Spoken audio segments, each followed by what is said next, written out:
So, this is... Oh, hi Chrono. This is my first proper look in fact. I've been holding off quite deliberately. At a Witcher's Journal, which is the new bestiary supplement for the Witcher TRPG. As Techie has now just decided, or the Hintplay Spot has now just decided to tell people. So, from the start, my God, that's a gorgeous cover. In my humble.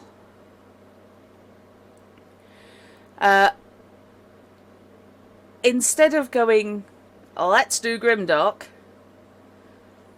they've gone, let's go with the cover of a fantasy romance. Hello, Valkyrie Jury Chrono Moliere, Sarah Gill, hi. Yeah, grief. And I am so glad they've given us the clean artwork as well without the titles on. They have really pulled out the stops, I think, on that. I'm not 100% sure who she is, but I'm reasonably certain that this is not going to be good. Especially since I'm fairly sure she's flying. So, we have, in this book, a quite large selection of new monsters, which should be familiar to people from both the video games and the books. Yeah. They really have put some effort in. We also have some new components and mutagens. We've got rules now for true dragons and higher vampires, which are very much in the not monster category. They are dangerous, highly detailed antagonists, or protagonists, in fact. They are at least as intelligent as any PC, and I will be giving them a little bit of detailed look, because we ain't just talking monster that swoops down from the sky and carries off your sheep. Yeah, I did qualify that with the at least. And we have a new investigation system, which is for building mystery scenarios, which again I will be having a bit of a dig into, because that's quite close to my heart. So, and also I would just like to say, yay, got credit. One of the playtesters, yeah. So, Golden Age of Witchers. It's been a few hundred years and people have forgotten what it used to be like. They've forgotten where their nursery rhymes come from and why they bar their doors at night. We witches exist for a reason, to slug through the muck and grime and slay the monstrosities other people are incapable of facing. So we have a new Witcher character, Erland of Larvik. And as in the rulebook, a lot of the actual flavour text and outlines of rules are given by Rodolf Casimir, a dwarven merchant,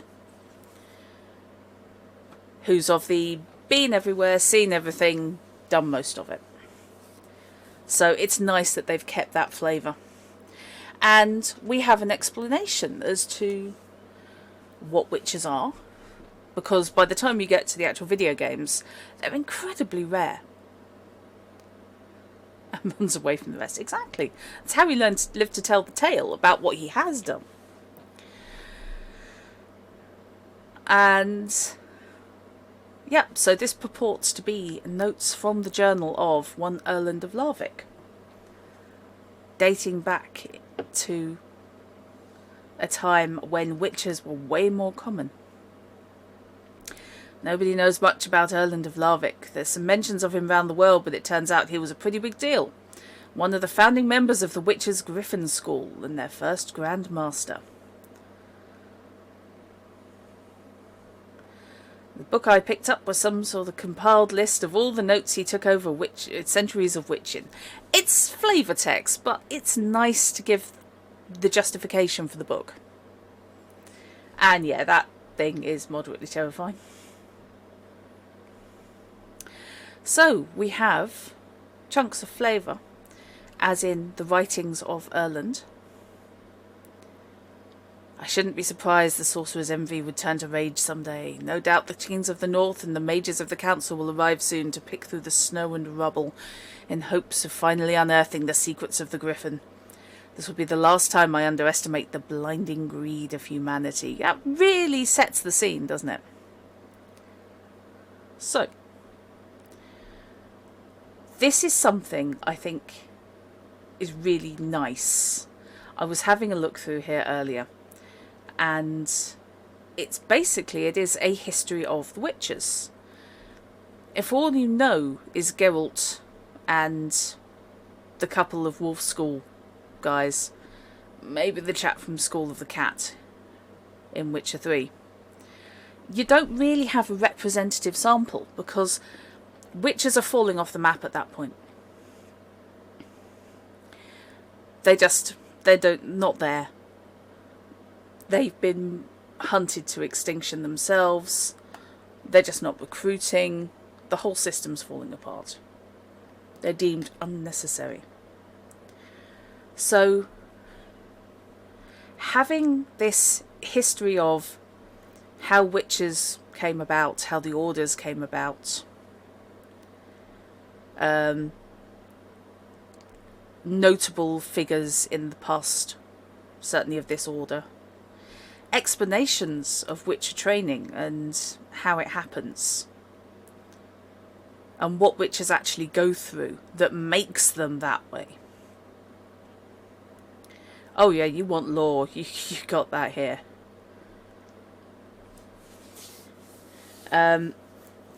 Witches, for example, are limited in how high an empathy stat they can have, because the trial of the grasses and their training basically buggers up their emotions.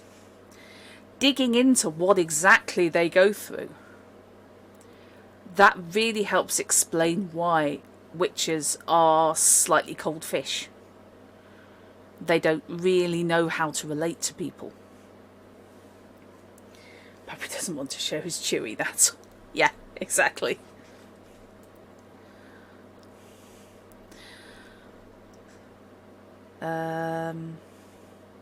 So, that's the building of the orders.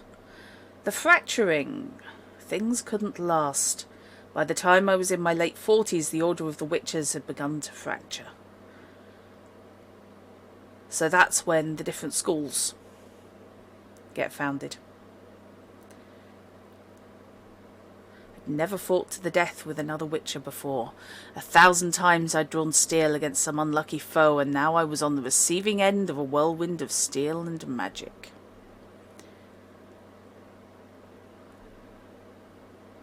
In the aftermath of the first fracture, the Witcher Order was wounded and unstable.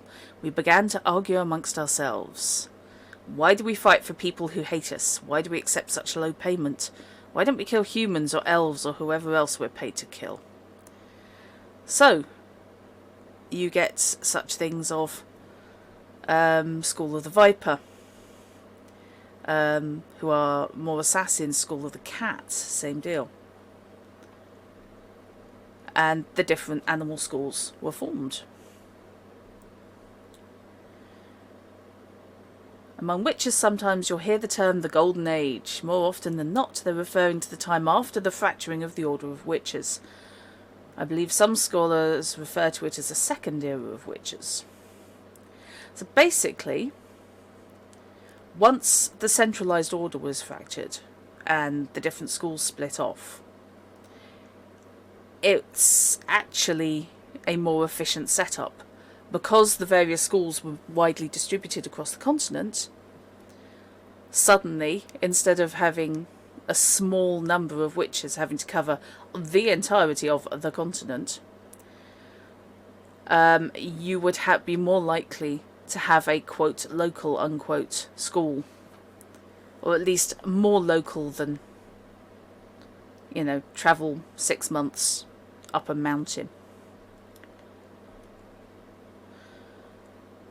And then unfortunately, because humans are humans,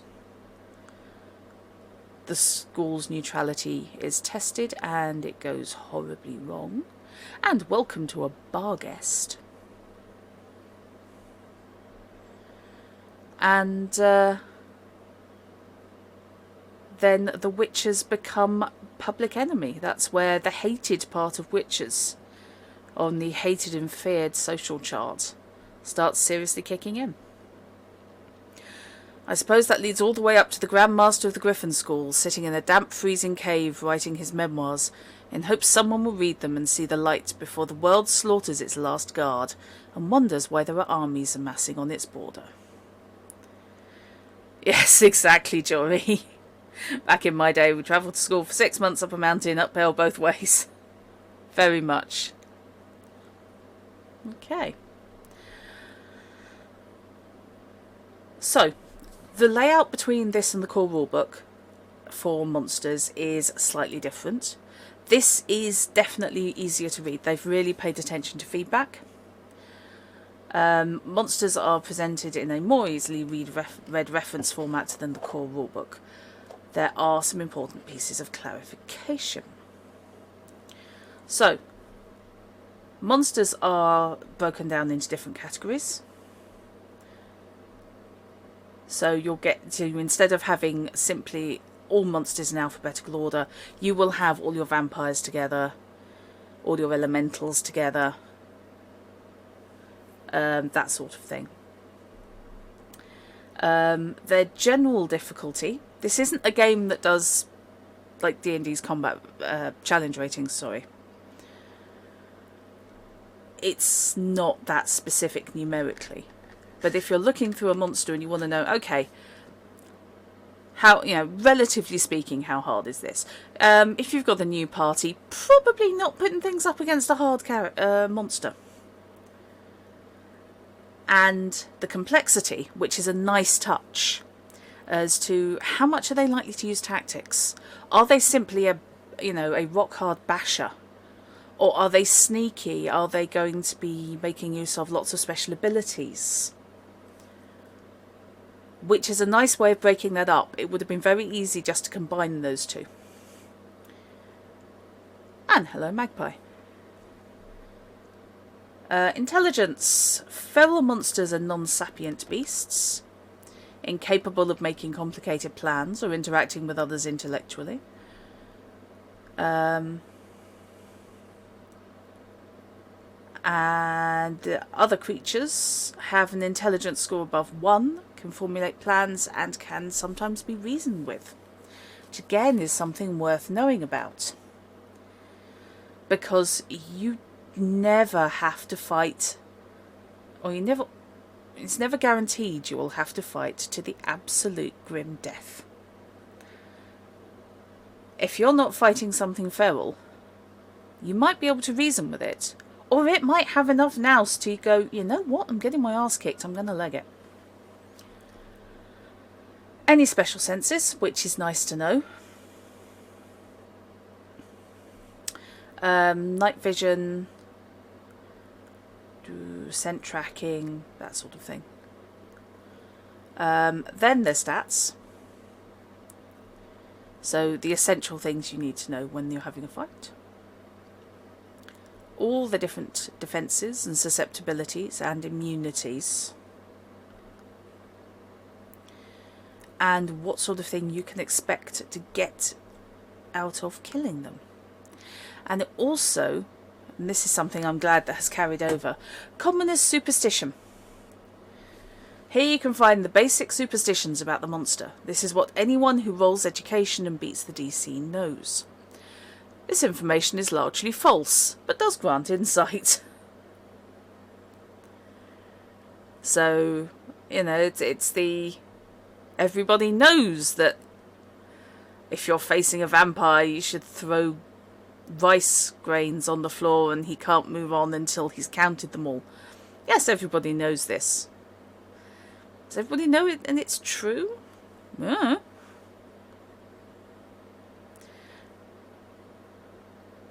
Dyslexia. Lore and behaviour. Now this is the Witcher's end of things. This is the true factual lore about the monster. This information is 100% true and gives you not only a basic concept for how the monster operates, but also their standard combat tactics. The player must make a roll to know this information, however the roll must be made with monster knowledge or Witcher training. Once this roll has been made successfully, that player is allowed to see not only the lore and behaviour section, but the whole monster stat block. That is a serious, serious benefit. And then you get into attacks. And how it will be attacking you, how it will be dealing with you, how often, what with. And we're into sidebars again, which is very much an RTG thing. They do like to make the most of the page. This is something that's nice to see. Claw reliability. Every weapon a monster has possesses a reliability, since the monster may choose to block with its claw, tail, or whatnot. If it blocks with its whatnot, that is not safe for stream. Just like other weapons, once a monster's weapon has been reduced to 0 reliability, it's rendered useless. This effect is permanent, but monsters with regeneration heal reliability at a rate of 1 point per day. So, there that would be broken claws. If something has a go at you too often and breaks a tooth. Yeah. I can see your point, Chrono. And it does show up most when looking at double page spreads like this.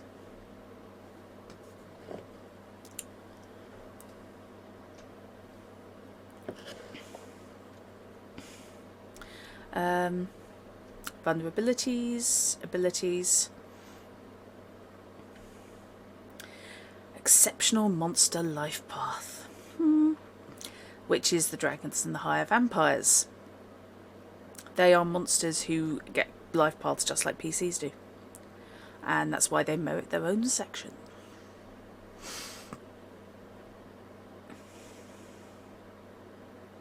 If you're going to use sidebars, don't use columns to write a textbook. Fair. Yeah, no, I can see that. Right. So, a quick whistle-stop tour of the different types of monsters. Necrophages. Ah, dear. It's hard to imagine a realm a necrophage comes from. Where does a rotting heap of flesh and claws fit into the circle of life? I imagine they were probably scavengers, lurking creatures preying upon the battlefield and graveyards of more accomplished species. That would explain their repellent behaviour on the continent. Yeah, actually, I could see going for shading. Yeah. That I can understand. Yes. Just shading the sidebars or something for contrast to differentiate it. That would help, I think, yeah.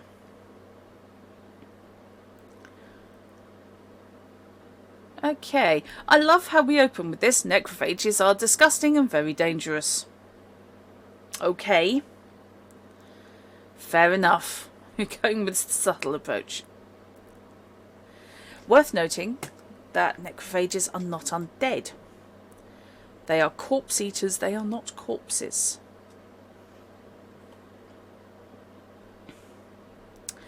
Okay. Necrophages like to knock down their opponents and watch them torn apart and eaten alive by a horde of followers like ghouls or drowners. While these creatures eat rotting bodies, most are more than happy to add you to the menu. Ew. Ew. Ew. Oh, nice. Okay. So many of them are venomous. Yippee. Right. At one time it looked like necrophages were on their ways out. Rare and timid, but with warfare raging back and forth across the northern countries, With the resulting plagues and famines, we're building a paradise for necrophages. So basically, yeah, they're nasty buggers. So, oh, that's nice.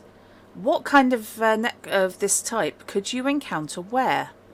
So, necrophages are a good monster to employ in graveyards and recent battlefields. Characters hiding from might find a bulvor hiding in the cavern system, using rot fiends to kidnap villagers. Exploring an ancient elder folk ruin, the characters may find a heavy fog setting in and discover it's become home to one or more foglets.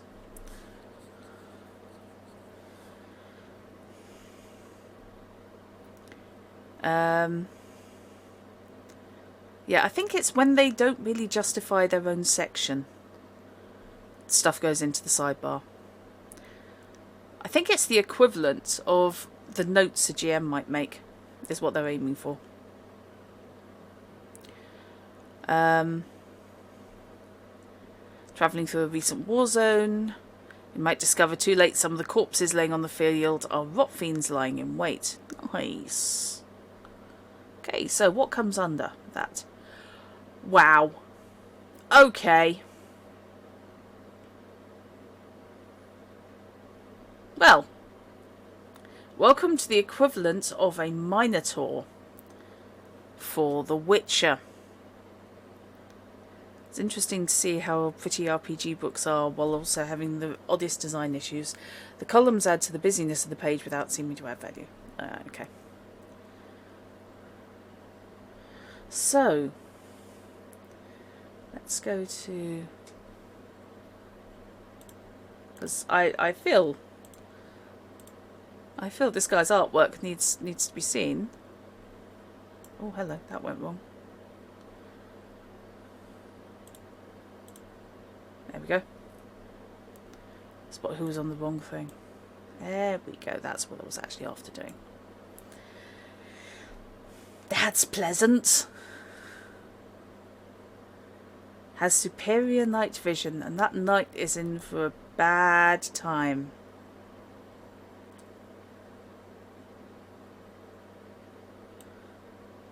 That gives you an idea of the scale, doesn't it? Height 3.5 meters, 500 kilograms. Lives in caves and is solitary.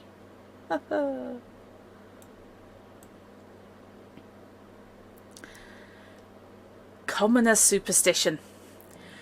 Don't really hear about these sons of bitches much. Guess they spend most of their time underground with the rot fiends. Interesting beasts, though. Some folks say once in a blue moon a mass grave will get struck by lightning and all the corpses will smash together into this hulking mound of flesh and limbs and whatnot. And once it gets started killing, there's no stopping it. As long as you stay out of the cave and deep mines and such, you'll be fine, though. If you do have to fight one, you best keep your wits about you. Folks who've seen them firsthand say the beast can spit acid from all the guts mashed up in them. Commoner superstition. Probably not right. Yes. So, this guy, oh my god. I'm just looking at the endurance and physique stats of 20 there, which, trust me, that's a lot. That is a lot.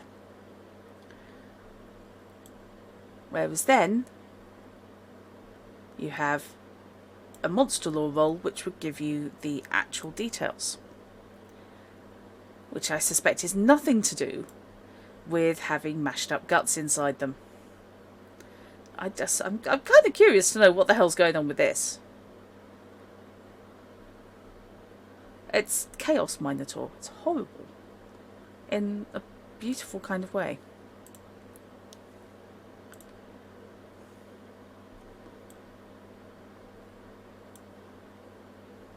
One more, I think. That's the beastie. Okay. That's just... no, they're just horrid. So, they attack with claws and they can gore you with their horns. Lovely.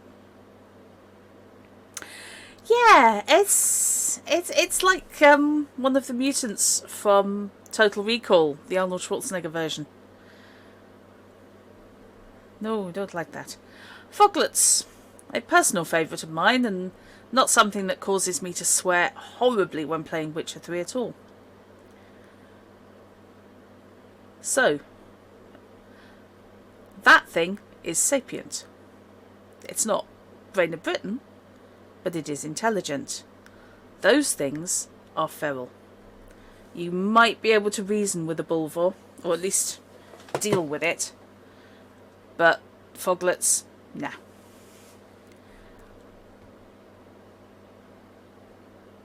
Okay. So they can summon fog. A big thing is they can summon copies of themselves.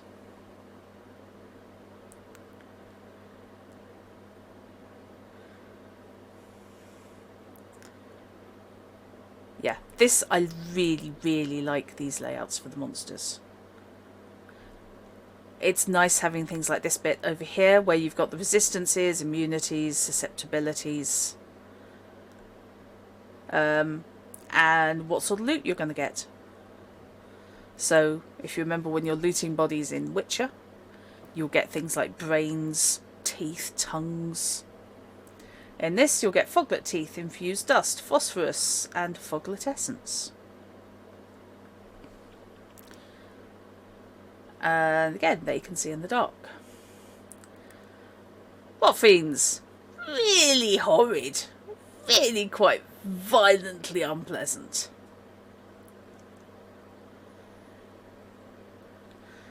Not corpses, just really horrid scavengers. And then we're into some more very nice artwork. And more lore. From Erland. In this case, written third-person fiction. Okay. Oh, that's a nice way of breaking up the different classifications of monster. That's Erland versus Foglets. Specters. One of the few monsters most peasants are usually right about. They truly are spirits, and they come from pain and death. And again, we've got the list of what might you expect to find where. Now those sidebars, they work fine. I think it's where you've got them both sides, it starts to get a little bit OTT. We use the term undead easily, but we know less than we think. Many religions believe in a happy afterlife, where you live in the way deserved by your good acts or hard work. Do spectres fight with all their will not to move on from this place, or are they damned to another place because of their anger, sadness, and desire for revenge? So, spectres. Now that is one of the earlier beasties that pitched up in the first Witcher game. And I would just like to go on record as saying in that, they're bastards.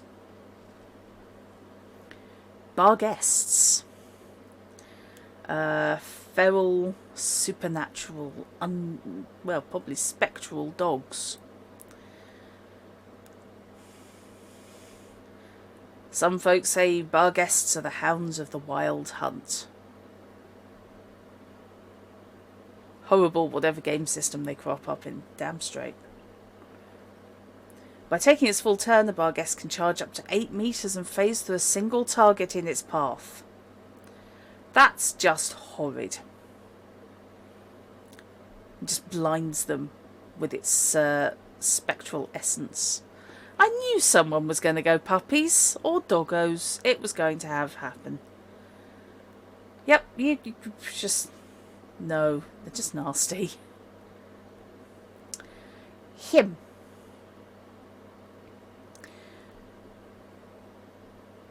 Or Heim, but I tend to go with him. Very intelligent. I mean, we're talking human level intelligence. High human at that.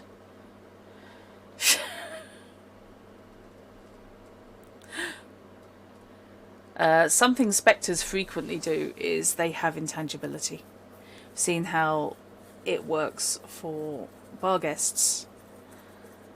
Hymns are no different. They can become intangible, at which point, good luck with whatever sword you're using.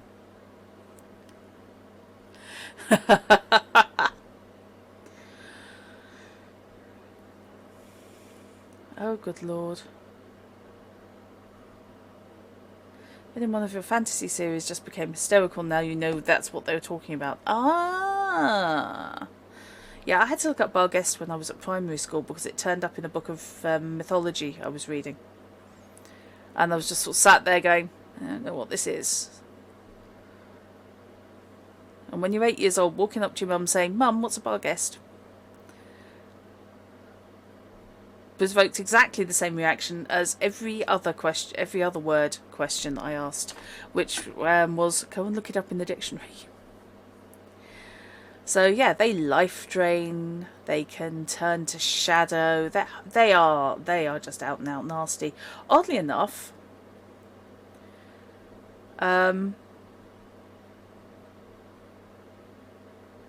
just vile. Right, hard and complex. So they are very savvy. They will use tactics. You can expect them to be both tougher than your players or your player characters and able to make use of that intelligence and toughness. Pester. Spiritually twinned with Noon Wraiths and Night Wraiths, who turned up in the core book. They do share a certain resemblance and have the ability to control plagues of rats and flies. Again, intelligent, complex tactics, and generally very, very hard. Specters are a personal bugbear of mine in Witcher 3. Hate the bastards. And there's one in action. There's a Pester in action. A Pester who's about to go in for a bad day. Looking at the purple, by the way, if you've been watching Witcher 3 playthroughs. Exactly, Jory. If you look at those, that is that the Witcher has made use of Erden, which creates an area of effect where it slows and renders corporeal, non-corporeal stuff. And she's in it for a very bad time.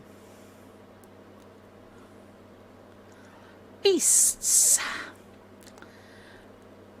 Yeah, most witches don't hunt beasts often. Why waste the skills of a trained monster hunter to kill a boar? But I've seen bears that cause more destruction than the horde of rot fiends ever could. People forget that the beasts that didn't come through the conjunction can be just as deadly as the specters and draconids that did. So, beasts are probably the most common monstrous encounter you're going to have. Especially if you are prone to going off-piste and travelling through the wilderness. Deep woods, forests. You know, that's probably not a million miles off scale-wise for the bigger bears. So we have bears, highly territorial. Boars, trained as battlefield pets. Panthers, we have panthers in this. Ooh. I love the encounters section. This, I think, is brilliant. No, they're not in. They're in a different book. Okay. Medium difficulty, apparently, bears. Fairly simple. You're not going to get bears using extremely detailed tactics on you.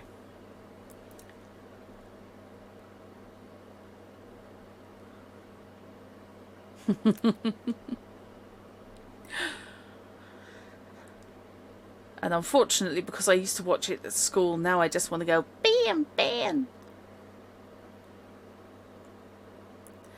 Rearing strike. By taking its full round, a bear can rear up onto its hind legs and bring down both claws on the target. Using an attack base of 12. So, something that is a bit different in these stats to how they're listed in the core book. That is a bear. That's a bear. That's a bear.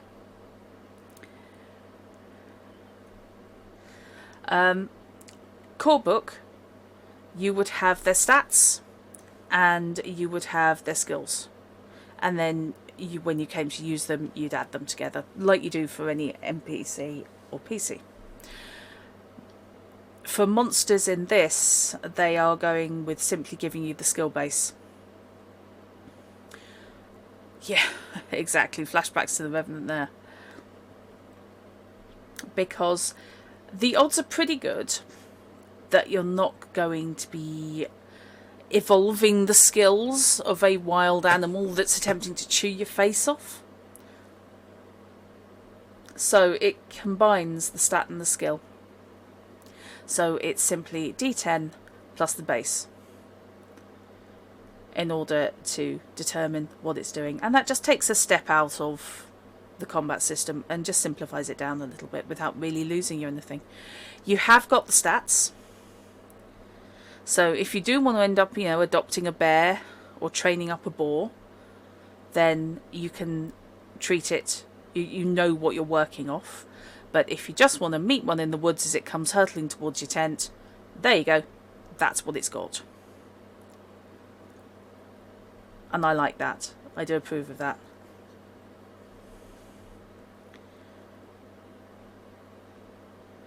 If you want to adopt a bear, Alexia, as I said, you adopt a bear and it will have those stats. And then you can train it yourself. Boars.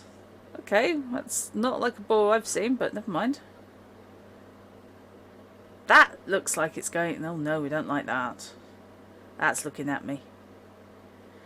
Okay, so relatively easy to defeat. I debate that. I honestly do. I have run away from boars in the video game more often than anything else. But yeah, that's a boar that's really quite pissed at you. And would definitely like to speak to your manager. But also, piglets. Baby boar. Yes, 20 to 40 wild fell hogs or something. Yeah, easy for who? Okay, the piglets are easy. I will say that. Actual boar, maybe not. As a reason that, when hunting boar, you're dealing with things that are basic 30 to 50, that was it. You're dealing with things that, you'd have a great long spear with a socking great crosspiece to stop the buggers just flinging themselves down the shaft at you. I've seen boar spears, they're huge. However,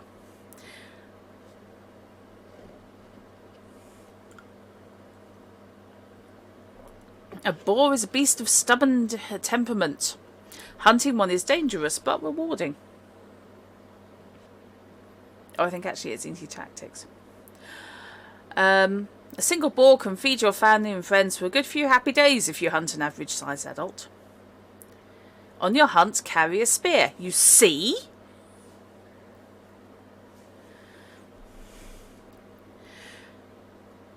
I think everyone's fine. Fish, by the way. Okay, just going back here.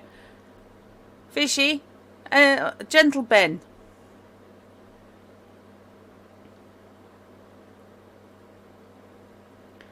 Yep.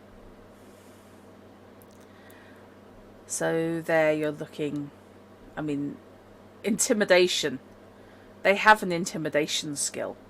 Which is basically they can cause you to wet yourself and run away before you even get near them. Balls are tough. Oh, kittens! See, I can do it too.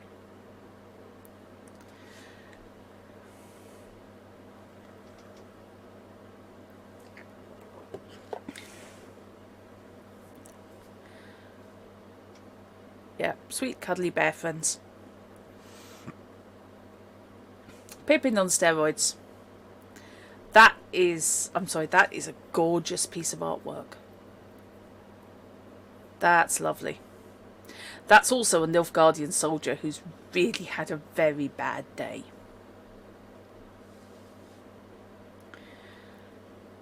Exotic critters, panthers. I hear tell wild women and witches in the south keep 'em as familiars.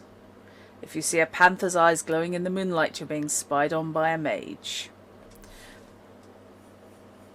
You always call Pippin your little micro-panther. He is.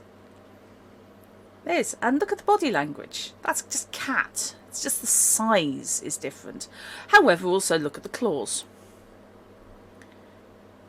So, feral intelligence. Just about. Medium difficulty. And they will use simple tactics. They will use what works. But it's looking at their skills, you realise how much trouble you could potentially be in. Stealth, base of 17. You're rolling a d10, adding that, and then you're needing to roll against your the target's awareness. So you're already rolling, you're already looking at nearly 20. Is the on-screen chat being weird for anyone else? It looks okay to me.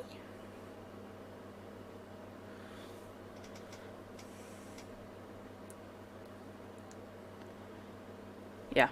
It is pretty, it is lovely, and it will kill you.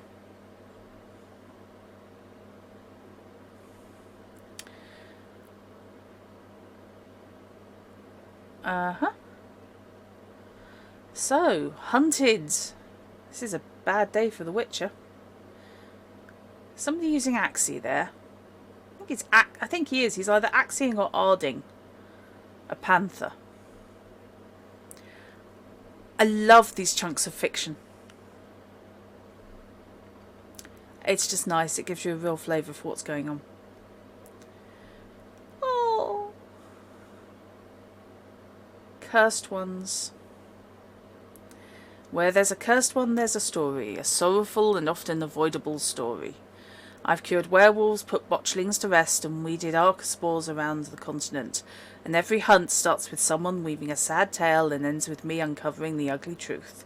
If you want to see the worst of humanity, look for cursed ones.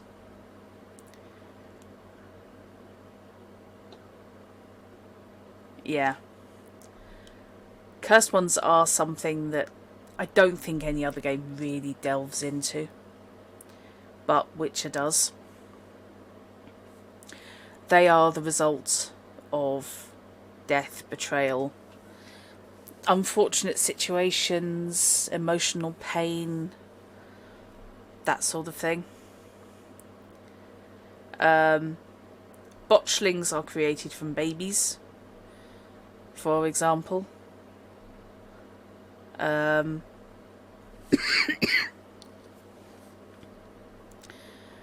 So yeah, there's always a core of tragedy when you stick a cursed one in. You wouldn't want to necessarily put one in unless you knew what the reason was. Which was all about the monsters being caused by something. You loved that about the setting, yeah. Exactly. These guys, these and the Specters are probably closest to folk tales. Do some more folk dancing. Anyone who has been trapped in the swamp of Velen in Witcher 1 will know that these things and their ilk are a king nightmare. They are triffids with railguns. They're horrid, horrible things.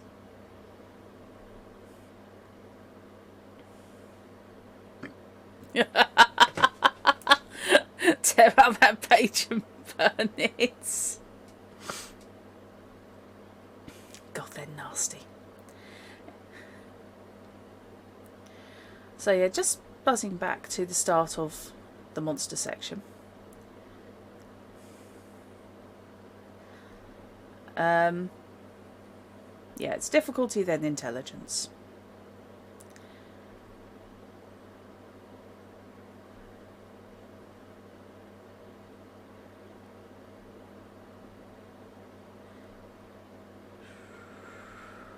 So, yeah, actual difficulty rating of the monster and the complexity is the simple, complex and difficult. So,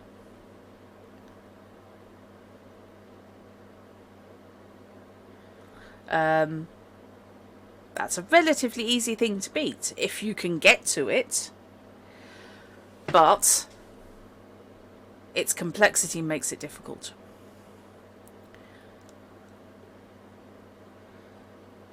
It does. The monster layouts, I love them. I loved them in the playtest, and I think they're brilliant now. Archospores cannot move without using its burrow ability. I would like to point out, however, these buggers can move. We do not like that game. They can camouflage themselves in plants, and they can burrow through the ground up to 6 meters away. They're horrid. Oh, and they can also blow up. They can leave mines and spit acid at you. Horrid. Botchlings. Content warning. Fucking everything. Not intelligent, but complex. Word of warning, if you're watching Mike's Witcher 3 playthrough on Saturdays, on occasional Saturdays, a botchling does form a big part of one of the quests he's got actually on the books at the moment. They are incredibly sad, yeah.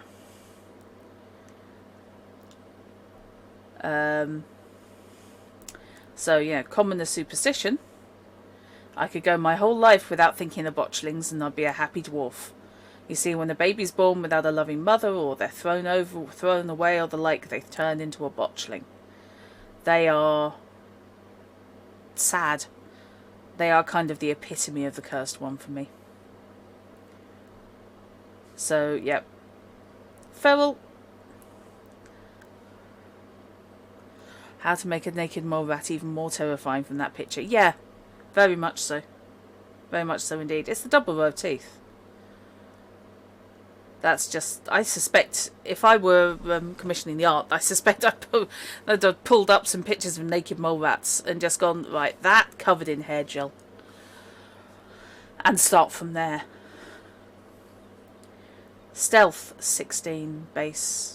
Incredibly resistant to magic, very tough, intimidating, extremely athletic, so agile, nasty, very nasty, and tragic.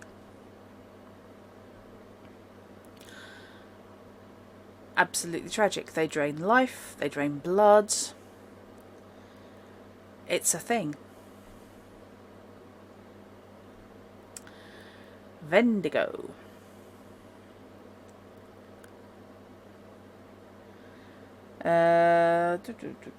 Folks got all superstitions about travelling through the Kestrels and the Dragons and the Blue Mountains and whatnot. Last time I crossed Kestrel Mountains, some innkeep told me to watch the forest line and pack 6 days more rations than I thought I'd need. At the time I thought he was joking to swindle me, but I'm not sure these days. I heard some stories from folk in Cairngorm recently that put a chill up your spine. Talk of some kind of spectre that haunts travellers and makes them hunger like nothing else. Some mountaineers in Cairngorm's taken to carrying extra rations and wearing these ceremonial masks for them north.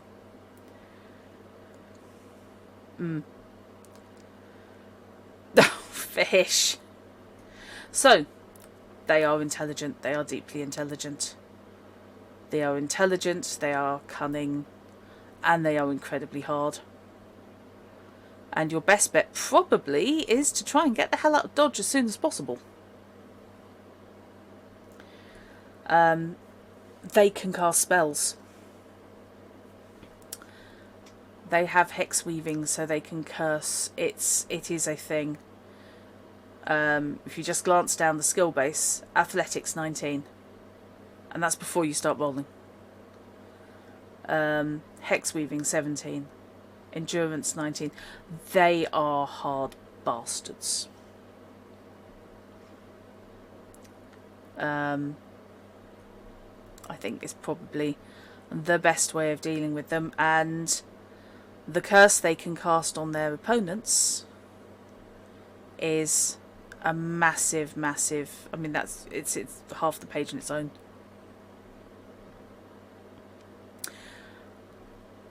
Very focused around cold and an obsession with food.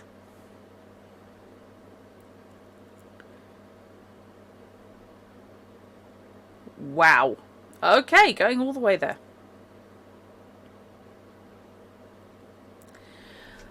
The thing with a lot of the cursed ones, there may be a way to break the curse. There may not, you know. Favourite food, doner kebab. Ow, fish. Botchlings, for example, can be, I'm not going to say saved, but the curse can be lifted. They can be transformed into a different type of spirit, and basically laid to rest.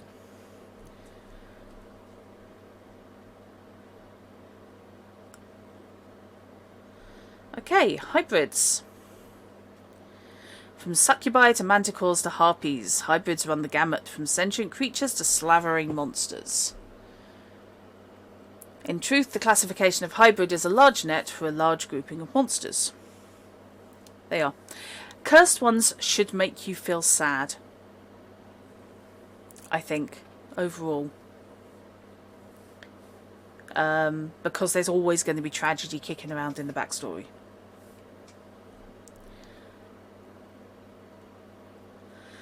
A wide variety of monsters with physical aspects of multiple animals or features of humans.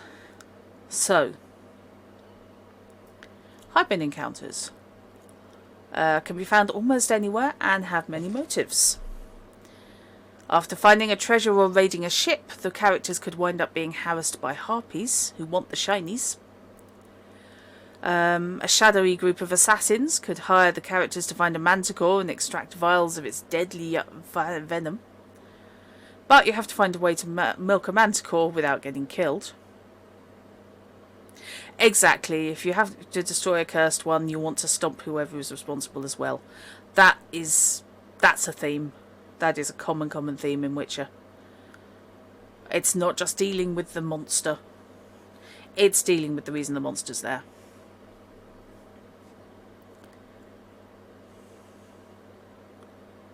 Okay. So harpies. Oh, yes, I have spent many a time in Skellige, in Witcher 3, being attacked by these bastards. They are of simple intelligence, or simple complexity, animal level intelligence. They like the shinies. And they are vicious, vile and horrid. And will quite happily rip you to pieces to get the shiny. Manticore. It's a very different look. Again, feral intelligence, but incredibly tough and complex tactics.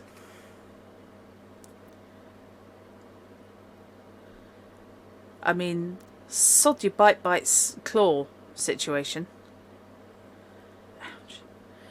Bite, claw slash, tail strike, wing buffet. Basically, that thing will take you to the cleaners unless you are thoroughly prepared. Which is where witches come in, because the odds are they're going to have the knowledge to be able to do that preparation and make sure they're not just stumbling upon something in the wilderness. Okay. Succubus. Yep. I have to say, I've encountered a couple of succubi in the Witcher games, and I always got on quite well with them. Because they are intelligent. They are intelligent things. Succubi and incubi. Because although we've only got a succubus pictured, they do come in fellas as well. Seduction, 18 as a base. Well, there's a shocker.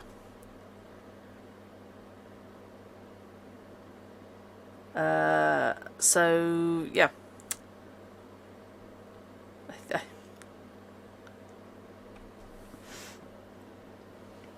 So, yes, these things are intelligent, so they can be reasoned with. They're predators. But the orifice they eat you with, is not necessarily the normal one.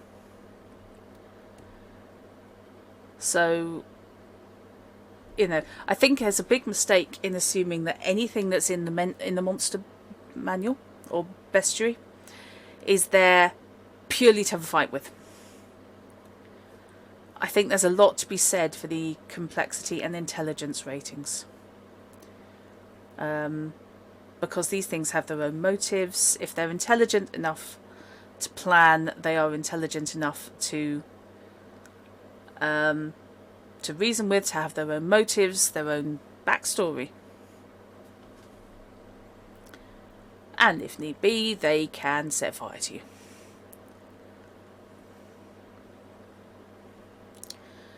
With hunting eyes. Yeah, manticores them. Big old things. And we'll probably gloss over insectoids, I think. But this will cover all sorts of insectoid, insectish. Oh my god. Oh no, we don't like that. And yeah, we'll gloss over the insects, it's fine. Into elementals. Elementa aren't meant to be in our realm. They're pure chaos siphoned from genies and given form on the continent. The continent is the world setting, by the way. If there's one thing you learned as a Witcher, it's that pestering Jinn always ends poorly, and trying to put a yoke around elemental power is far more dangerous than anyone could imagine. Quite big elementals. It's when you see the little guys down there and you start thinking more Jurassic Park than anything else. It's ironic the editions that came out claimed to be moving away from just murder hobo play also took the non-combat creatures out of the monster manual. Yeah. Ha! So, Elementa are more forces of nature than dedicated threats, but when a mage is involved they can become staunch enemies. So you can have a mage directing elementals, using them as guardians. Yeah, that sort of thing. And they are basically animated chunks of insert element here.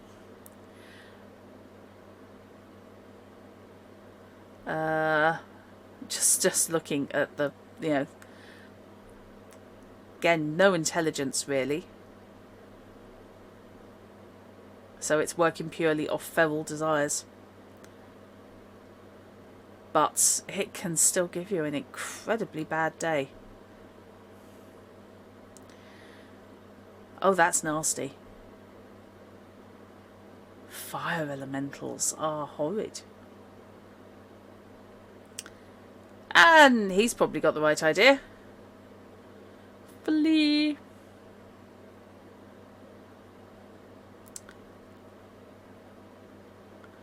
I like the magical summonations you've got going with the elementals. They are creatures of summoning. Relicts. I've hunted relicts all across the continent and it's always an interesting experience. It's hard to lure a relict out of its home. I always wind up in some remote part of the wilderness. If it's a godling or a doppler, I'll do my best to negotiate with them. If it's a leshen or shelmar, it's my silver blade against the force of nature. Now, you'll probably never see a relict monster like Leshen, Fiends or Dopplers. You may think they are but fireside stories to tell children. In truth, they are rare and usually live in dark primeval forests, treacherous bogs and swamps. They're the last places left to them with little human interference. Yeah, that's a Shalmar. Those things are horrible. Relicts. Okay, so they are generally intelligent. The characters could come to a village where the villagers ran out a family of godlings. You could stumble into the territory of a Leshen. Underground, you could end up having to deal with some Shalmar. Godlings. Easy to kill, fairly simplistic. Childlike's probably the best description. But not stupid. In any way, shape or form. Generally harmless, can be reasoned with, can be beneficial. Can be a productive member of society. They're just not your standard races. They're probably closest to your pixies, you know, the elves in the shoemaker time.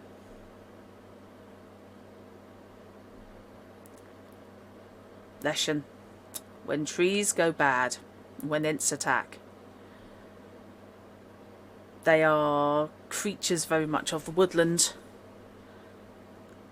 I don't want to give too much away because they are a massive challenge. But if you just glance down their skill bases, hex weaving, intimidation, resist coercion, resist magic, they're highly intelligent and they're incredibly difficult to kill. And they can command and summon animals.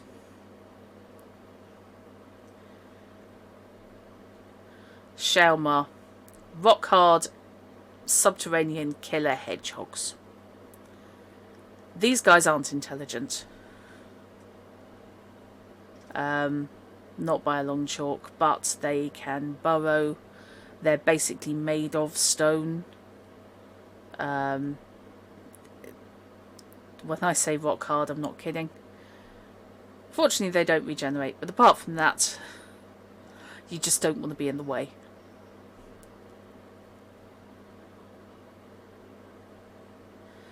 Ogroids. Least of my worries. Most of them are harmless as long as you keep your distance, but every now and then the Neca tribe settles a cave outside a human village, or a group of loggers wanders into a Cyclops territory. It's nearly impossible to reason with an Ogroid that's not a troll, so it usually comes down to the blade. So, very much like humans, they can be used in situations where you might normally use human encounters. Perhaps the characters are resting for the night as Cyclops steals away their mounts for dinner. You could try and kill the Cyclops, but it'd be easier to sneak into its lair and steal your horses back. For example. Very much your classic Greek Cyclops there. They are intelligent, so can be reasoned with, theoretically. They're not Brain of Britain, as I said. Yes, indeed. Spud has been known to mention intimidating a Leshen. Yeah. Only an extreme crit coupled with an extreme success allowed him to do that in the playtest. And that's also the thing that broke his ribs with a squirrel. I've always felt more human-like encounters with goblinoids should be a thing. Yeah. So yes, big, dumb, stupid and aggressive, but not animal-level intelligence. Knockers! There are knockers in the tunnels. I can't count the number of times one of my brothers or I have been called to Mahakam to deal with knockers or kobolds. More often than not, the Ogroids are just making a nuisance. They steal tools, scare miners, and sabotage catwalks.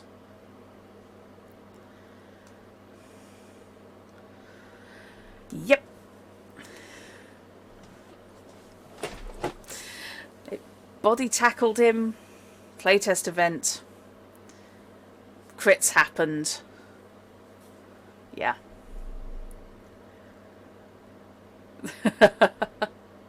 Ask him sometime. So yes, commoner superstition. You hear a dwarf talking about knockers, they're probably talking about these bastards. We ain't alone in the mountains, and from time to time we've got to deal with our neighbours. Kobolds and goblins and whatnot ain't that bad, but the knockers or buka or polterducks or whatever you feel like calling them are the worst. They are intelligent, and it looks like mischievous, and thieving little git weasels. But theoretically could be reasoned with, maybe. We know trolls can be talked to. Which is ironic, because most games trolls are, you know, the stupidest of the stupid. As it is, they are only slightly north of feral, but they, as long as you keep your concept simple, you can talk to a troll.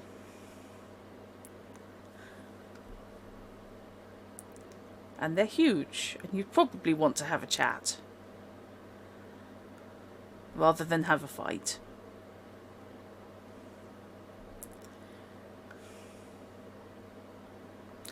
There we go.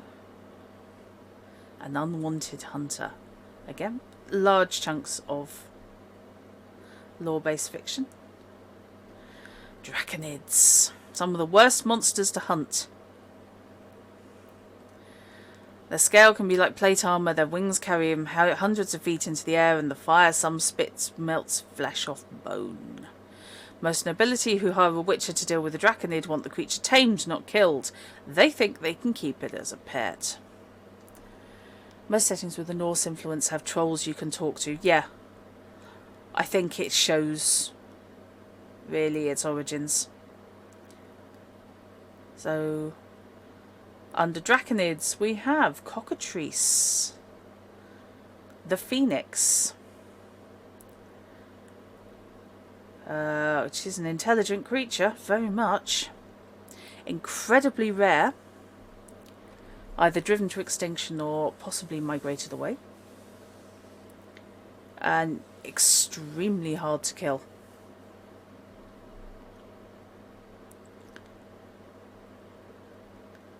Theoretically, you can negotiate with them. You can ask it politely to leave. Lizards, on the other hand, I wouldn't recommend trying to talk to.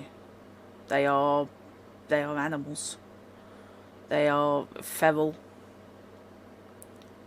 horrid, dragony things.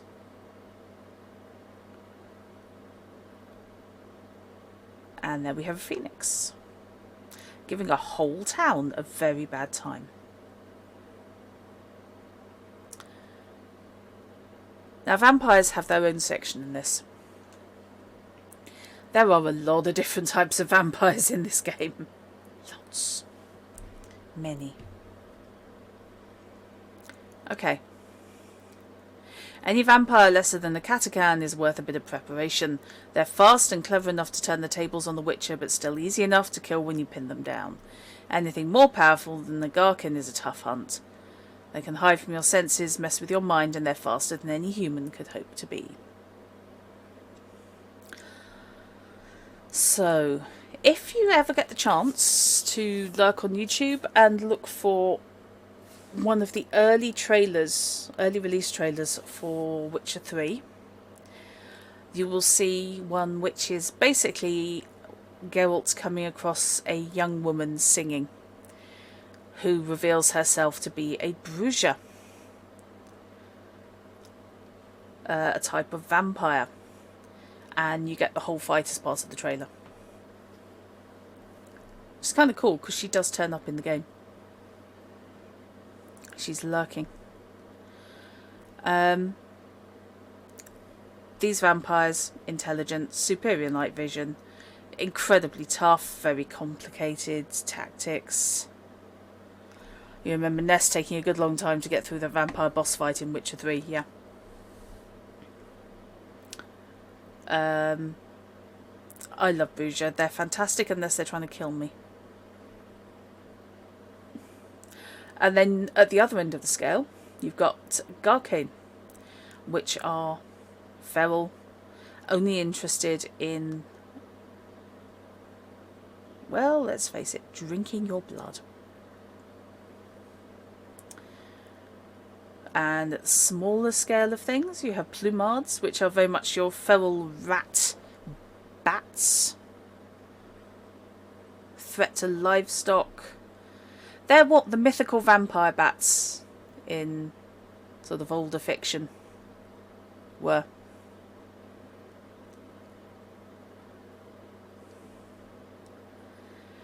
Right. Now, exceptional monsters. There are monsters out there even the skilled witcher is hesitant to hunt. In some cases the beasts are sapient and pose no real danger to humanity, but most often it's because these beasts hold a power far greater than anything a witcher has ever faced. Defining this as a monster is an interesting concept. Do they hump British documentary filmmakers? Yes, I think they do. Exceptional monsters are set aside for good reason. Both true dragons and higher vampires are foes that even Geralt of Rivia or Yennefer of Vengerberg would think twice before fighting. These are not things that you go, yep, we'll have them. True dragons. So, one of the grandest mistakes common folk make regarding monsters is to assume that draconids are dragons. While the assumption's tempting, it's entirely untrue and has caused trouble for dragons and humanoids alike for centuries. Draconids may be tangentially related to dragons, but not all draconids are dragons. True dragons, as many scholars and monster slayers refer to them, are exceedingly rare and powerful creatures, with an intellect far exceeding that of most draconids. So, the information regarding true dragons can be difficult to come by. A great deal of misinformation has been spread, so you need to make a monster lore check at DC 20 to know the truth about dragons. Sorry.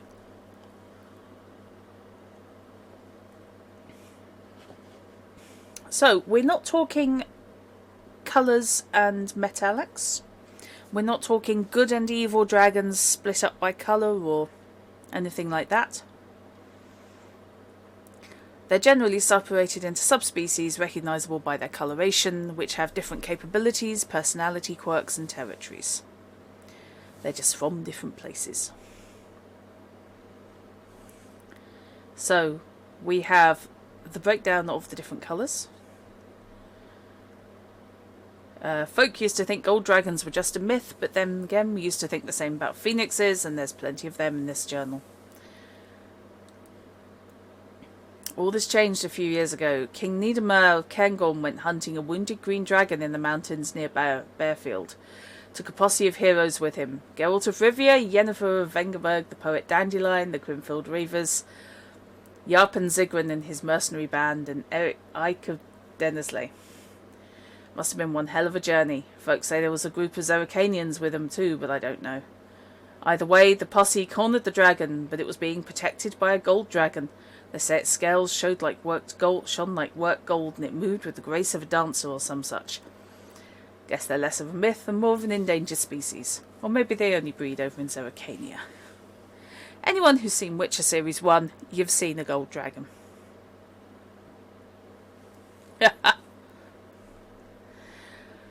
The truth about dragons coming this fall on Continental Geographic.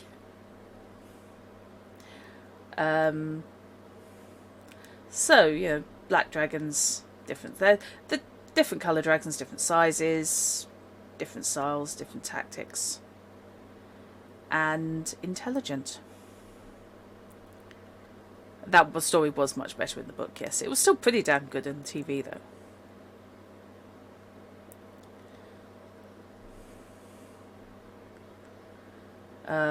So they are exceptionally difficult. They are complex in battle. and they are intelligent as hell. You don't casually go out to kill a dragon. They are also incredibly rare.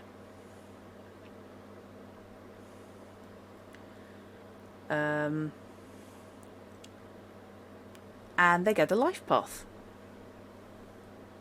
So much like PCs do. You split them up. This works by equating that to the nationalities, nations of origin in for player characters. So you'll get their age, what their upbringing was like.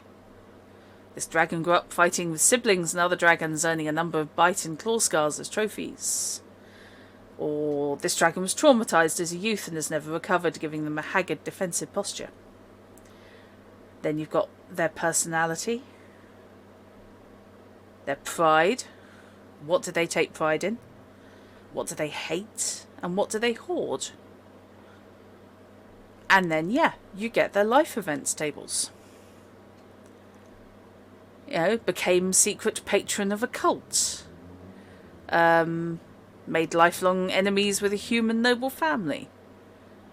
Coexisted with a village. Had a child. Proper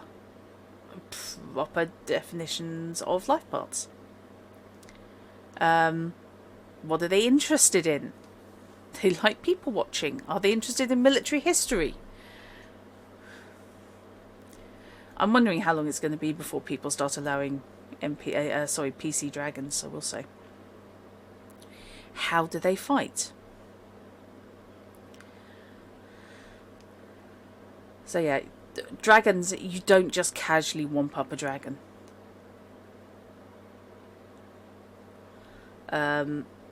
You create a dragon. You create a specific dragon. And you give it a name. To be honest, I wouldn't allow one in my game. However, I can understand if some people might. The only type of dragon that you can't create in this is a gold dragon, and they have their own rules. Yeah, you're probably right, Fish. They'll be in PC parties pretty much as soon as people get this book, probably happening already. Higher vampires. I've had the pleasure of hunting a higher vampire once in my life. I could barely keep track of her, and when I managed to strike her, the wounds closed moments after opening. With a good deal of luck, I managed to trap her in the corner and bathe her in flames with Igni. Only when her bones were blackened did I dare stop. Higher vampires are a species.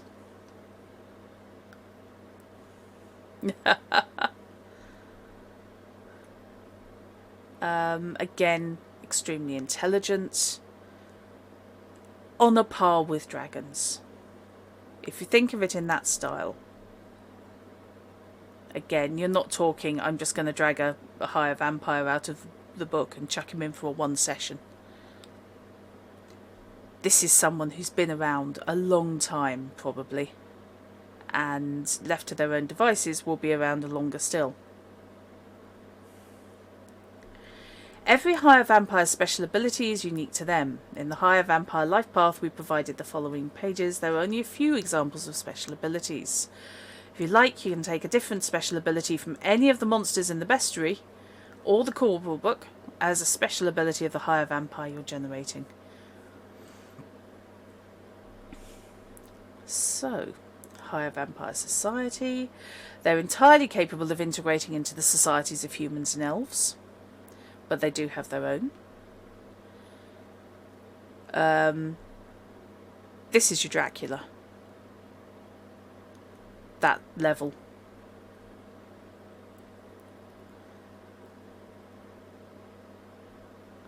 When used properly, higher vampires can be excellent nemesis for player characters. Keep in mind, though, the characters can never really permanently defeat a higher vampire without the aid of other higher vampires. A higher vampire nemesis should be more of a Moriarty to your character's Sherlock Holmes. They may not actively try to kill the character, but they hinder them and hound them. This may escalate into active combat, but the higher vampire might choose not to kill the character, or they can continue their tete-a-tete. Again, they're intelligent, can be reasoned with, potentially, so long as your interests don't conflict with theirs.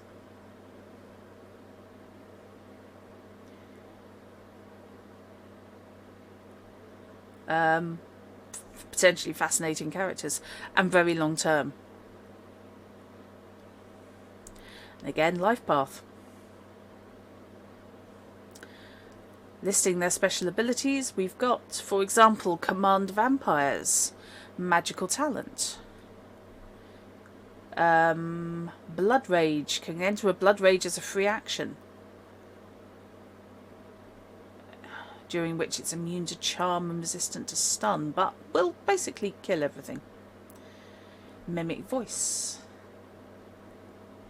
So, vampires' ages, they go from young, we're a few decades old, to adult, several centuries, and has 5 major life events, which gives them extra skill points. Their upbringing. Exactly, fish. You should never just randomly throw in a higher vampire or a dragon as a combat encounter. They need thought, and they deserve it.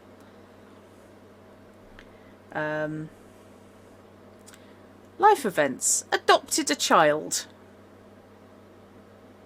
Had a romance outside this species. Was killed. Went on a bender. Knighted for their actions.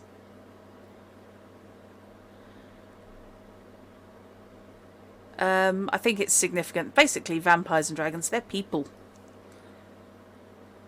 They're people with their own quirks and personality tendencies, but they're people. What are they interested in? Brewing. The vampire owns a vineyard that produces the appropriate types of alcohol and earns them 600 crowns a month. I mean, it's just stuff like that that I love.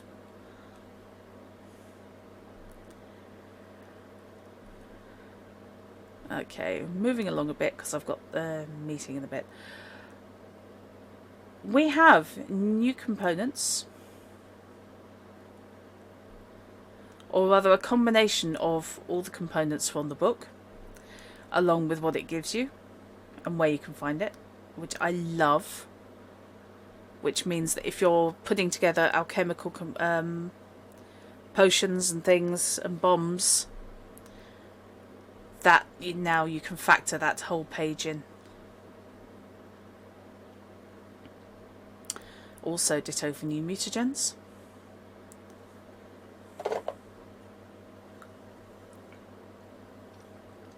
Which will now work alongside the stuff that's given in the core rulebook. And then we get the bit that I have a special interest in, which is the investigation rules. Mysteries can represent a challenge for a games master. The need to present a series of clues that lead to a specific conclusion often feels like it conflicts with the desire to let players take the lead and steer the story in the direction they desire. Mysteries also walk a tightrope between the player intelligence and the character intelligence, since finding the solution often relies more on the ability of the players than the player characters to piece things together. Right. This is a system for designing mysteries and fitting them into your game as an integral part. The Witcher video games have a lot where Geralt is wandering around, talking to people, trying to track something down, not just following a path with Witcher senses, for example, but talking to the right people, looking in books, exploring places, looking for clues. So the way this works is each character taking part in an investigation has focus, which represents their ability to dedicate their attention and mental prowess to solving the mystery. So your focus is the average of your will and intelligence times 3. During an investigation, focus can be drained by failing evidence checks or due to obstacles. When a character's focus drops to 0, their mind's a muddled mess and unable to make sense of the clues or concentrate on the mystery. Until they raise their focus above 0, they can't make any further evidence checks. A character's focus is not unique to the mystery they're investigating. If they're trying to solve more than one thing at a time, damage caused by actions involving one subtracts from the same focus. I like the why are we talking about mysteries in a bestiary? Good question. Witchers aren't just mutant killing machines. A good witcher is also a detective. This is a Drut simulation system. If you don't have a Drut handy to run your investigation, this may help. Yeah. Very much. I really like that they put this in here. And I think it's the right part. This whole book is not just a big book on monsters. It's how to be a witcher.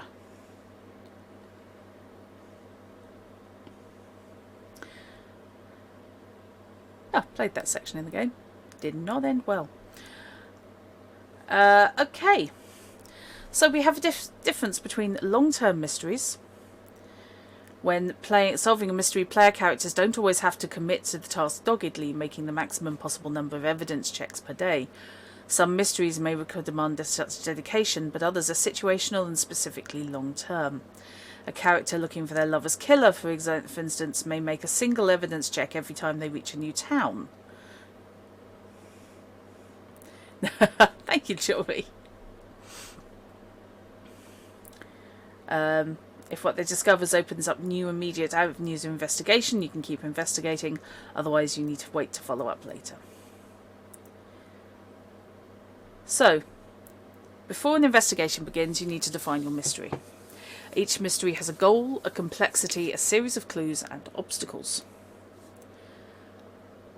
They run from difficulty of easy down to nearly impossible.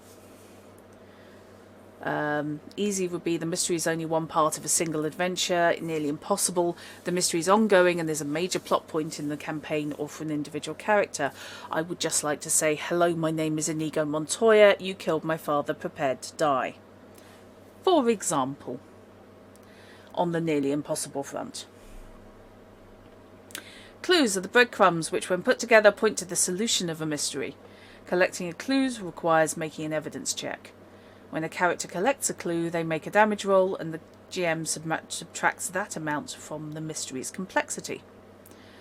If they fail to collect the clue, they instead take damage to their focus, in addition to what other problems that failure might cause. Each clue has an obfuscation rating, which acts like its armour and is subtracted from the damage finding a clue causes to the complexity. Obfuscation represents factors which make finding or deciphering a clue more complicated. So, an easy mystery has a complexity of 25. You can think of it as 25 hit points.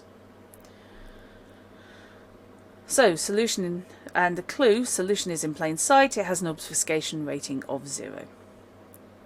Example, the monster's tracks were made in mud last night and haven't been disturbed.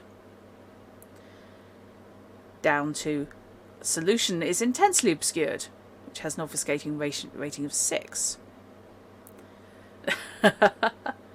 The monster's tracks were wiped out and the characters are working from a verbal description. So, when looking for that one, you'd be taking 6 points away from the damage you were doing to the mystery's complexity. Obstacles represent barriers and events which make it harder to solve the mystery. Some might be suggested by gameplay, some will be decided in advance. To solve a mystery, characters must collect clues by making evidence checks. So, each character involved in an investigation can make 1 evidence check per clue per day.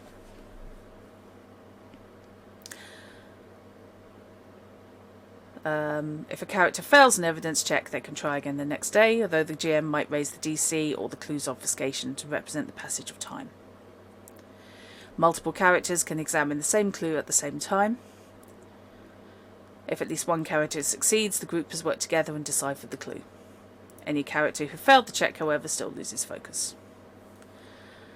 I like that. It gives everybody a shot at every clue that's there every day. And you can come back and have a go.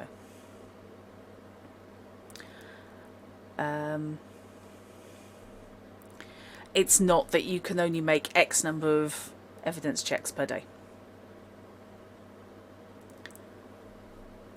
There's no set duration for how long an evidence check takes. The GM should use their discretion. I like putting some of this on the GM. I like that a lot. It's use your common sense. Rule of reasonable. Finding a scrap of paper on the body might take a few seconds. Doing a detailed examination of a body or interrogating a suspect might take an hour or longer. Some clue types grant a bonus if a character spends additional time making their evidence check. Characters must have a reason to perform an evidence check. For example, a suspect can't be questioned if the character doesn't know they exist. And monster tracks can't be inspected if the character doesn't have access to the location. Clues often lead directly from one to another, and each requires a separate evidence check. Investigating a scene, for example, might require one evidence check and introduce 2 new clues: a dead body and monster paw prints. Examining the body and tracking the monster paw prints would then each be rolled as separate checks. It does make a lot of sense, in my humble. Pardon me. So, to perform an evidence check, a character must make at least one skill check, depending on the clue type. So, let's vip over to the clue type. Types of clues. Deciphering.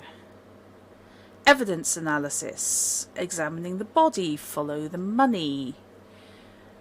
Gossip. Interrogation. Investigating the scene. Mystical examination.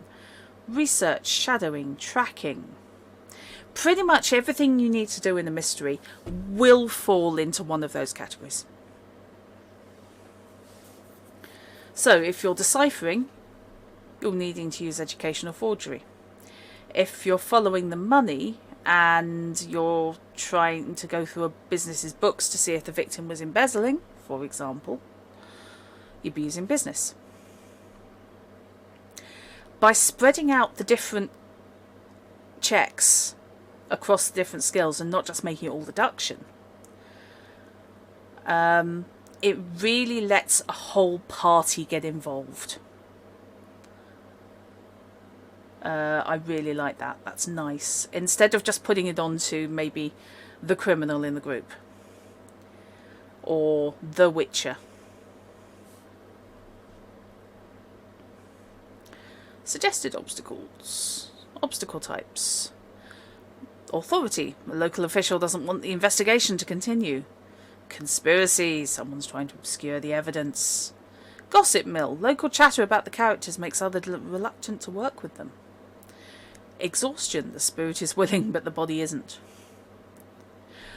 And one of my favourite things in this, for reasons, ticking clock mysteries.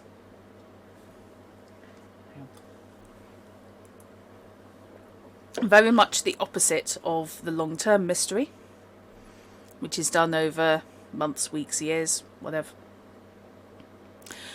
One unusual obstacle which deserves its own mention is the ticking clock.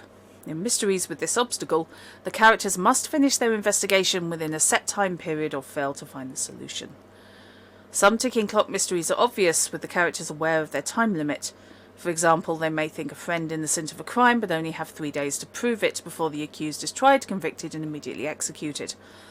Sometimes the time limit's a secret and the players don't know they're racing a deadline. For example, they might be hunting a killer monster that's actually the secret pet of a travelling merchant. The merchant leaves town tomorrow, so the characters need to figure out not only what the monster is, but that it's hiding in the merchant's wagon before the wandering purveyor of goods skips town.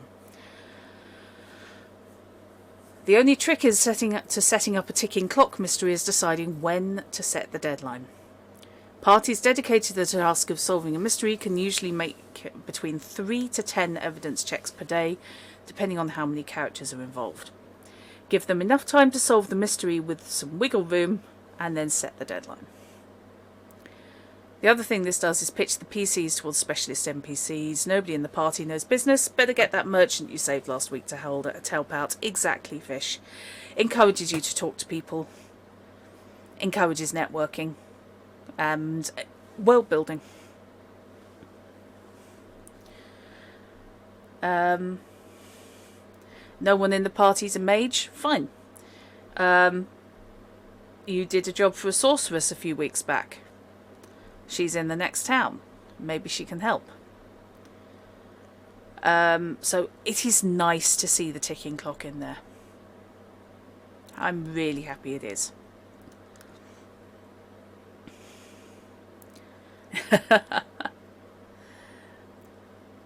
Even with this system for guidance, plotting out a mystery can be tough. In this case, we recommend doing what all the greats do: steal. Your local bookstore or library will have dozens and maybe even hundreds of mystery novels, and there's just as many episodes of mystery-themed television shows out there for you to serve as inspiration. None of them take place in the world of The Witcher, but with a bit of adaptation, you'll have a blueprint for a mystery plot. Yeah. Don't be worried about stealing. It's fine. Recovering focus. Now this is the important end of things. You take damage to your focus by failing evidence checks. How do you get it back? After a good night's sleep, at least 6 hours, the characters recover an amount of focus equal to their will. If their deduction skill is 5 or higher, they recover an additional 1 focus. If it's 8 or higher, they get 2. So characters who are orientated towards deduction already recover focus better, but everybody gets some back. To create a mystery, the GM has to figure out the beginning and the end and then fill in the bits in the middle. Which is, yeah, that's how it works. The beginning's all about the nature of the mystery. Most mysteries can be boiled down to a single question: who killed Lord Body? Or what monster is stalking the streets at night? Once a GM figures out the question, they've got their beginning.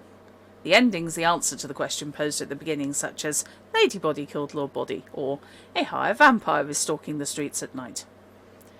With the beginning and end worked out, the GM can work out the clues and obstacles that complete the two. GMs can use the following table as a guideline for how many clues the characters need to solve the mystery by cross-referencing its complexity against its obfuscation. It holds your hand. It's really, really useful in that regard. It lays things out nice and clearly, so if you're not weird like me and in love with the idea of mysteries, it lets you assemble one from cold. And if you do love your mysteries, this lets you frame things in such a way that you can go with it and use the whole rules, or you can just use it to construct your mystery and then run things straight. Entirely up to you. And everything should be role played out. This isn't just I've walked into the right room, made a check, and I've got this information. It's an integral part of a role playing session. We're not talking mini game here.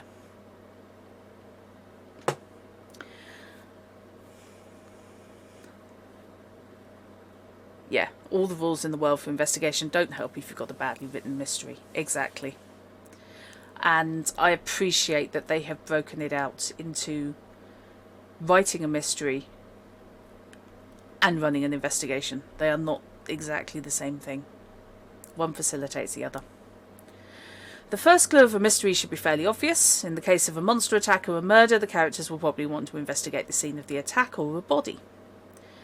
Clues often logically lead to other clues, forming investigation chains. Questioning a witness might point out a suspect who could be interrogated. Examining the scene of a monster attack might locate a set of tracks. Performing an autopsy to identify the murder weapon might lead the players to search the local guard armory for a pike that's either bloody or suspiciously clean. If the GM can draw a line from each clue in the mystery to at least 2 other clues, one it follows and one it leads to, there's a good chance the players can find enough information to reduce the complexity to 0 and solve it without being prompted or given excessive hints. Stay fluid. They have met players. Players go in unexpected directions. Do they? And sometimes the dice lead to bad results. In order to keep the mystery going, GMs might need to change the location or circumstances of a clue, replace one clue with a new one, or invent a new clue entirely.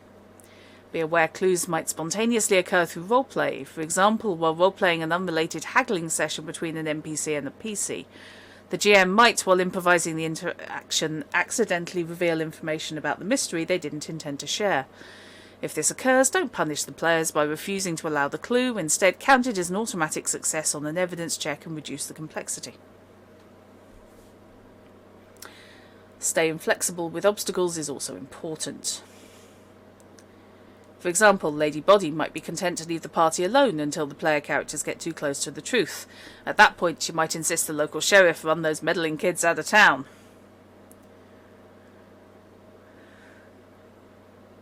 Yes, change the circumstances if change the mystery if circumstances don't work out. Good advice, yep. There won't always be a clue where the players seek one. This is especially true in mysteries with a high complexity. A character looking for their lost sibling might go months without finding a clue because they're travelling in an area where neither their sibling nor the kidnappers have ever been. Characters still lose focus when they fail an evidence check, which they automatically do when looking for clues that don't exist. Looking for clues in all the wrong places. Sometimes the players will solve the mystery before their characters do. When that happens, it's up to the GM to decide how to proceed. It could be that, despite figuring out who done it, the local authorities want more evidence before they'll make an arrest, and so the players have to keep investigating. Or it could be the GM decides the mystery isn't any fun without the unknown hanging over the players' heads and declares it solved. They might even change the question forming the mystery from "what monster killed the baker" to "where is the monster who killed the baker?" to keep going. It's up to the GM. Too many GMs are wedded to not being flexible for their pet mystery and saying that the clue only exists in one area and if they fail to find it, that's it. Yeah, I've never got that. I always try and arrange for clues to be visible or available in at least 2, ideally more places. Some will be easier to find than others, and some may need several bits to pull together to construct the result. But, yeah, it can get very easy to go, oh my god, they haven't gone here, or they've gone here and they haven't looked for something. Oh no, this means that that's a crunch point, and the whole lot just grinds to a halt. This encourages you not to think like that, by making sure that you stay flexible. I think that's a good idea. You agree with what's being said, but you have a problem with the terminology. What problem with the terminology do you have?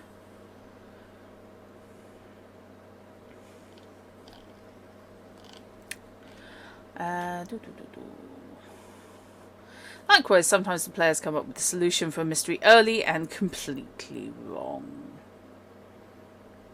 The DM doesn't need to tell them they're off track and still have more complexity to mark off. False accusations and conclusions are part and parcel of the genre. Use of the word clue, it's a game term. Use in IRL use is slightly different. Fair enough. I can understand that. Once the players realise they're on the wrong path, they can veer back to solving the mystery, and if they never realise it, that's just more plot fodder down the line. The person falsely accused of murder can be a dangerous enemy, as can all their relatives. The investigation system, yeah, it's just you being awkward. But it's what I expect from you, Fish. And that's in a good way. I know if I can get stuff past you, the odds are pretty good I'm on the right track. The investigation system can be used as nothing more than a series of roles to keep track of progress, but it's more properly used as a springboard for roleplay. GMs can use it as a checklist if they like, but it works better when the clues and obstacles serve as the skeleton upon which they and the group can hang role-playing opportunities. Describe the scene of the murder, mention the smell of the mud and the strange, elongated nature of the tracks. Play out the interrogation, use the roles to guide the direction of the conversation, and have fun with it. It is.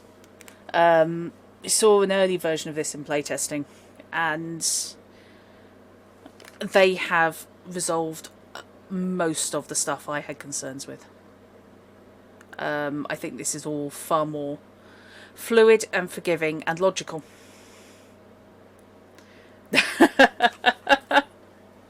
Yeah, Chrono, when you do put your ego armor on, trust me.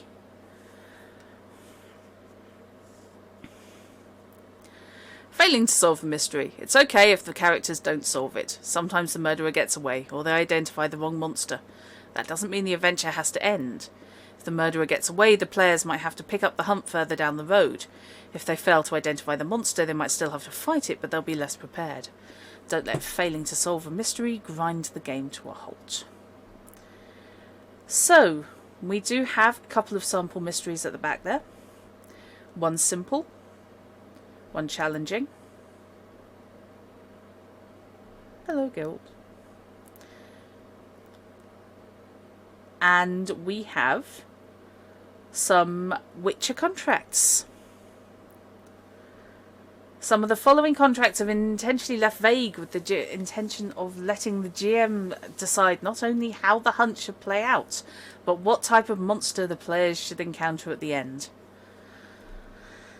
So we have some player handouts, which you would find on the notice board in a village, for example, or visiting the local factors. Spotted something down on the river that wasn't supposed to be there. Don't know what it was. Might have been half in the tankard, if I'm honest. For sure the thing had wings and a face that'd make a cow cry. Ain't got much money, but the alderman might pay for it. Saw it fly off towards the old ruins. I like that. That's nice. Well happy with that.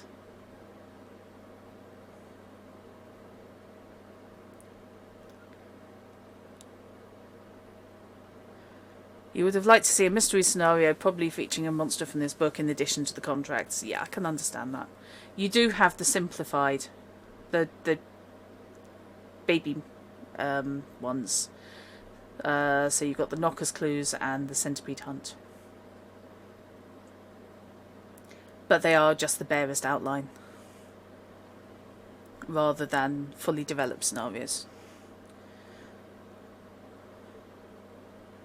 Just as a better example than the bonus for overworked GMs in need of a scenario in a hurry.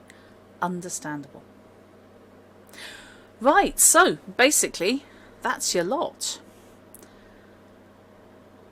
So I hope that that has proven interesting. Giving you an idea of what you can expect to find in it, and just how much material is in there, and what sort of stuff your GM can make use of. Definitely looks like a book for the wish list. Yeah. Yes. I'm getting one because I play tested, so I'm perfectly happy with that. And it is, as I said, it's gorgeous, you know, just aesthetically. The artwork's fantastic. And you're looking at a 160-page book. So a decent amount for your money. And there's a lot in there. So I will call that for this evening, because I have a meeting very shortly. So, thank you very much for coming along and listening to me whiffle about a game I love.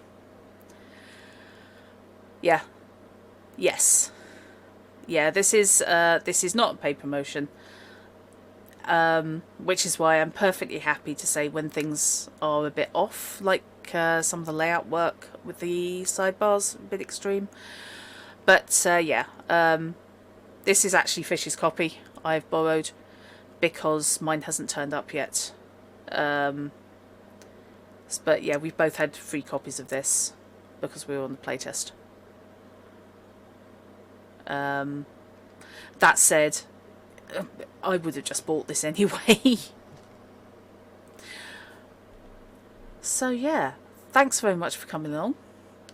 And I will see you guys on Sunday for Mutant Year Zero.